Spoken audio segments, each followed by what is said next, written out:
So the first thing I always like to do prior to jumping in and just making things is I like to go over the plan for the game.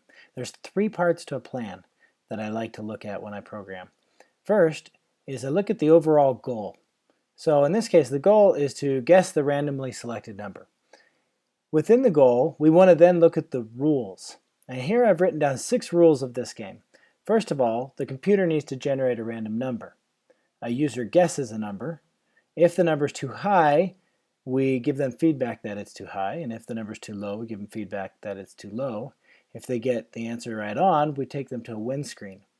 We're also going to give the user 3 guesses. And if after 3 guesses the player hasn't guessed correctly, we're going to take them to a fail screen.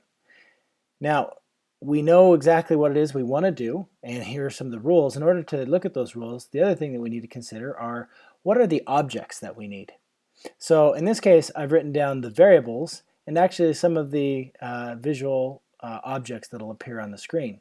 So the variables that we're going to need in this case is we need a variable that will hold the random number, and we also need to know how many tries there are remaining in order to take the user to the fail screen if after 3 guesses they don't get the right guess. The other thing that we're going to need to do is we need to look at the objects that we need. So we're going to need to create feedback boxes for too high, too low, and just right. And we're going to need to create a user input box so the user can actually type in something and click on a button. We need the button that accompanies that input box. We need directions so the player knows how to play the game.